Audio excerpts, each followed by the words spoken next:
Yo, Winners Wibu Happiness, gimana kabar kalian? Ya, balik lagi sama gue Wibu yang bangga jadi Wibu ini di segmen Waifu Sape nih. Dan ya, waifu yang bakal gue bahas kali ini adalah Tomoe, salah satu heroin dari Tsukimichi. Dan ya sebenarnya sih gue udah pernah bahas Tomoe 2 tahun yang lalu gitu ya. Tapi ya kali ini gue mau bahas Tomoe dengan lebih rinci lagi dibanding sebelumnya.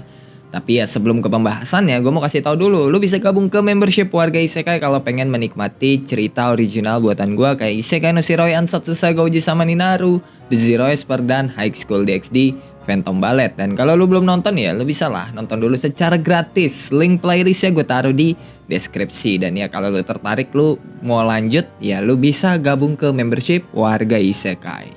Nah, King kita semua tahu, Tomoe adalah salah satu dari naga superior yang dikenal sebagai Shin. Dan ya, dia memegang peringkat kedua dalam jajaran naga superior yang dikatakan kalau Tomoe sejak awal itu udah ada di dunia sebelum Dewi Bak jadi penguasa isekai itu. Dan ya sebenarnya semua naga superior dan makhluk unik kayak Mio juga ya kasusnya sama, mereka udah ada di dunia itu sebelum Dewi Bak jadi penguasanya ya yang mengatur dunia itu gitu loh. Dan Tomoe juga bukan makhluk ciptaan Dewi Bak, jadi ya sekalipun Dewi Bak mati, Tomoe nggak bakal ngilang gitu aja gitu loh kayak makhluk ciptaan Dewi Bak.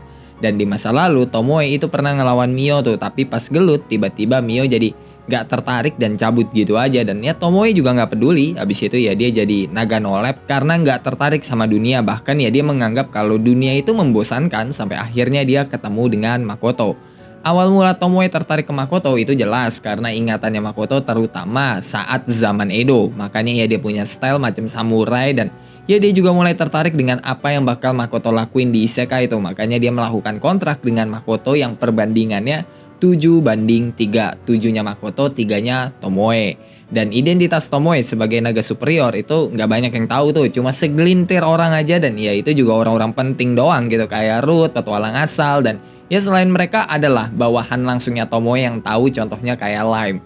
Nah, Tomoe digambarkan punya sifat yang santai, friendly, dan agak tomboy. Dan kalau dilihat-lihat sebenarnya Tomoe itu agak gal atau giaru gitu. Dan ya dia selalu serius lah sama kerjaannya, makanya dia suka kesel tuh sama Mio yang ya kadang suka main-main, atau sama Shiki kalau kerjaannya lagi nggak benar. Bahkan ya Tomoe nggak ragu gitu buat menghukum Shiki yang bisa dibilang Tomoe itu perfeksionis sama kerjaannya. Tapi dibalik itu dia punya sifat yang nggak mau kalah juga, apalagi dari Mio gitu. Makanya ya mereka sering cekcok, tapi ya kalau demi tujuannya ya dia bisalah mengkesampingkan itu dan rela bekerja sama. Dan ya bisa dibilang Tomoe itu selain perfeksionis, dia juga profesional dalam kerjaannya. Dan dia nggak menyangkutkan masalah pribadi sama kerjaan. Beda sama lu pada ya kan, ke sekolah aja udah males gitu kalau ngeliat cewek yang lu suka jalan sama cowok lain kan. Nah, contoh Tomoe bisa profesional dalam kerjaannya ya waktu dia kerjasama dengan Mio atau Ruth gitu kan, biar Makoto ya jadi orang paling berkuasa di isekai. Yang padahal Tomoe nggak suka sama Ruth yang terlalu vulgar dan ya suka ngegoda Makoto secara seksual lah. Tapi ya dia mengesampingkan hal itu demi bisa mencapai tujuannya, yaitu yang membuat Makoto menjadi orang paling berkuasa di isekai. Dan walaupun Tomoe nggak terlalu suka sama Ruth, hubungan Tomoe sama Ruth itu masih kecenderung positif lah. Sedangkan sama naga superior lain ada yang negatif kayak Waterfall dan ada yang positif kayak Ground dan Futsu. Walaupun ya Tomoe belum pernah ketemu sama Futsu secara langsung. Nah, di luar sifat perfeksionis dan profesionalnya Tomoe itu kalau lagi stres ya kan sama kerjaannya, dia bakal ya ngelakuin berbagai macam hobinya lah, mulai dari nonton drama historikal dari ingatan Makoto, mau itu secara langsung dari ingatan Makoto atau ya yang udah diekstrak tuh, terus baca dan ya mau sejarah atau apapun lah. Tomoe itu hobi baca, makanya ya Tomoe pengetahuannya luas. Terus Tomoe juga punya hobi buat ngumpulin kenangan yang menurut dia memorable tuh. Terus juga ya dia suka ngumpulin pengikut dan pendukung Makoto, termasuk yang melatih mereka. Contohnya kayak Lime, terus melukis gambar-gambar sejarah Jepang kayak misalnya ya melukis samurai, perkotaan pada zaman Edo dan lain-lain. Terus Tomoe juga suka sumo, mensogi, bonsai, kendo, mendesain pakaian tradisional Jepang, dan dia menyukai onsen. Satu lagi, di chapter 300 ke atas, Tomoe jadi agak mirip sama Ruth gitu kan, yang suka ngebahas hal-hal seksual tapi waktu berduaan doang tuh sama Makoto. Yang ya di situ hubungan mereka juga mulai berkembang lah. Yang tadinya kan Tomoe tertarik ke Makoto karena ingatan Makoto dan apa yang bakal Makoto lakuin tuh di isekai. Tapi perlahan mulai berubah dan di season 1 itu belum kelihatan jelas. Walaupun dari awal Tomoe udah nawarin tubuhnya tuh, cuma itu bukan karena dasar cinta gitu loh, melainkan ya Karena dia merasa kalah sama Lonet yang ngegoda Makoto gitu loh. Yang padahal dari sudut pandang Tomoe ya, dia punya badan yang lebih bagus dan ya mau ngelakuin apa aja buat Makoto. Tapi ya Makoto seakan gak tertarik gitu. Makanya ya dia merasa kalah dan ngajak Makoto begituan gitu loh di season 1. Tapi ya perasaan itu mulai berubah tuh, terutama ketika masuk Arts Laurel Union yang jelas banget gitu kan, kelihatan lah perubahan hubungan mereka. Dan puncaknya ya di sekitar chapter 400-an yang wah gula antara Tomoe sama Makoto itu kerasa banget di situ. Nah, tadi kan gue bilang tuh ya kalau Tomoe punya tujuan buat jadiin Makoto sebagai orang paling berkuasa di isekai, dan siapa aja yang memusuhi Makoto itu bakal dibantai sama Tomoe. Contohnya kayak Waterfall, salah satu naga superior.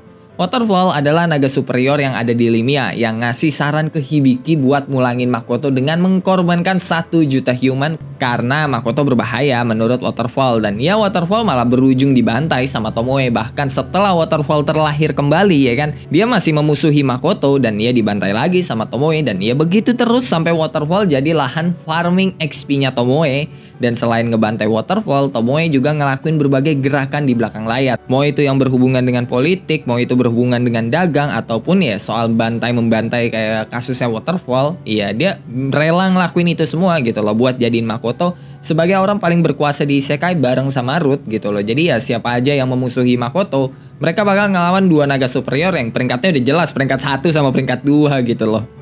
Tapi ya walau begitu, Tomoe sebenarnya nggak mau berurusan tuh sama Dewi Bak, kecuali kalau Dewi Bak yang nyari perkara duluan gitu loh. Bahkan sebisa mungkin Tomoe nggak mau berurusan sama 2 hero badut juga yang sejak awal Tomoe punya pandangan jelek ke mereka. Tomoki dipandang jijik ya kan, sedangkan Hibiki dipandang orang gila. Ya walaupun emang bener sih. Nah kalau ngebahas kekuatan Tomoe ya jelas dia ada di bawah Makoto, dan ya buktinya adalah perbandingan kekuatan mereka gitu loh, yang 7-3, Makotonya 7 dan Tomoe-nya 3, makanya ya Tomoe jadi servan Makoto dan ya wujudnya Tomoe berubah jadi wujud manusia. Kalau poin Tomoe itu yang 7 sedangkan Makoto yang 3, ya maka Makoto yang bakal jadi naga dan menjadi servan dari Tomoe. Dan ya harusnya ini nggak perlu gue jelasin karena gue yakin lu semua udah pada tau lah sama hal ini. Nah, salah satu kemampuan Tomoe yang dikasih ke Makoto dari kontraknya adalah kepemilikan Asora yang awalnya itu punya Tomoe tuh, tapi jadi punya Makoto. Dan ya Asora yang awalnya cuma sub ruang hampa ya kan, jadi dunia yang lebih luas dari isekai buat sekarang ya, buat chapter paling terakhir tuh. Tapi ya walaupun Asora udah jadi punya Makoto, Tomoe masih punya sihir manipulasi spasial atau ya sihir manipulasi ruang.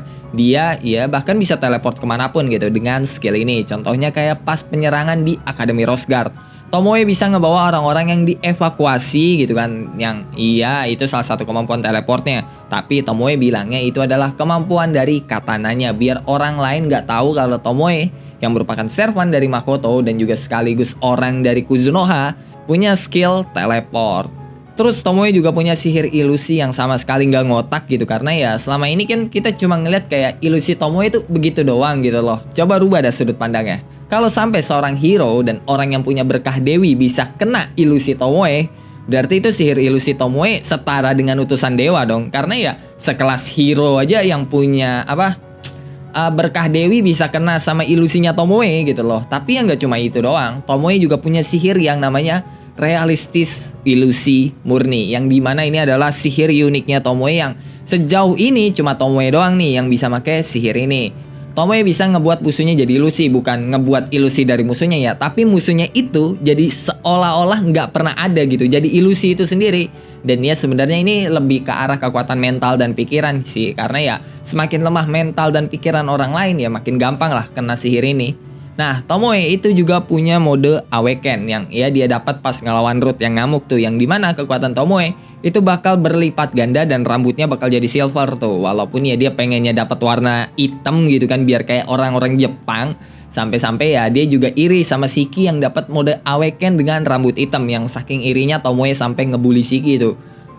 Tapi ya walaupun make mode Awaken ya kan, udah punya mode Awaken, kekuatan Tomoe belum bisa menyamai Alter atau Tamaki yang merupakan utusan dewa.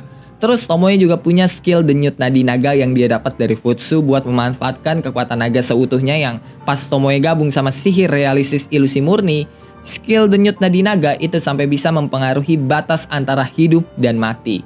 Tomoe itu juga bisa membaca pikiran dan psikometri atau ya melihat ingatan orang lain yang nggak bakal dia lupa tuh. Dan ya Tomoe ibarat Google atau Wikipedia gitu loh. ditambah ya kan kemampuan psikometrinya itu ya kan, atau membaca pikiran dan gak pernah bakal dia lupa, itu bisa diekstrak tuh sama Tomoe ke bahan khusus yang secara konteks Tomoe itu bikin video digital di isekai. Contohnya kayak drama Jepang yang yaitu video digital karena bisa ditonton dan jadi salah satu hiburan di Asora. Terus Tomoe juga bisa berbagai seni bela diri yang dia pelajari dari Makoto, kayak judo, kendo, panahan, dan lain-lain. Karena ya Tomoe membaca ingatan Makoto dan ya dia nggak bakal pernah lupa. Tapi ya yang paling dia sukai itu adalah kendo. Makanya ya stylenya ala samurai ngebawa katana gitu. Dan teknik kendo punya Tomoe itu sama kayak Hibiki. Karena pada dasarnya Makoto dan Hibiki itu satu seperguruan. Nah, sejauh ini Tomoe itu cuma punya 2 equipment tuh, yaitu Shirafuji, katana pendek, atau kalau yang benernya tuh Wakizashi gitu, pedang pendek yang merupakan pendamping katana. Nah, Wakizashi ini biasanya dipakai pas samurai itu nggak bisa pakai katananya, dan begitu juga sama Tomoe, dia bakal pakai Shirafuji kalau kepepet doang. Tapi Shirafujinya itu bukan sembarang Wakizashi, karena ya kalau sampai Shirafuji dikeluarin, suasana di sekitar bakal jadi menusuk, suhu bakal menurun secara drastis, ditambah aura dingin juga bakal muncul dari mana-mana dan ngebuat efek freeze di buff secara gila-gilaan. Dan equipment kedua yang Tomoe punya adalah Yaekuro Ryu. Katana yang dibuat pakai kayu paling langka di dunia yang lebih kuat dari segala macam logam. Tapi yang bikin katana Tomoe ngeri itu adalah skill marking, yang kalau syaratnya terpenuhi, Tomoe bisa nebas orang lain tanpa perlu mikirin jarak. Cuma sayang ya kan, syaratnya terlalu sulit buat nge-spam itu skill ya kan. Bisa menebas dari mana aja tanpa mikirin jarak, itu gila. Ditambah konsumsi energi sihirnya juga nggak main-main gitu. Karena ya orang sekelas Tomoe aja, walaupun syaratnya udah terpenuhi, dia nggak bisa sembarang pakai skill ini. Karena ya konsumsi mananya gila-gilaan gitu loh. Dan ya itu aja pembahasan waifu kita kali ini, yaitu Tomoe. Gimana menurut lo soal pembahasan Tomoe kali ini? Apakah bagus atau tidak? Coba tulis di dalam kolom komentar. Kalau lo suka sama pembahasan kali ini, lo bisa tekan tombol like. Kalau lo nggak suka, lo juga boleh dislike. Gua nggak maksa lo kocok buat tekan tombol like. Dan jangan lupa buat ngopi hari ini. Sampai jumpa di video selanjutnya, and bye-bye.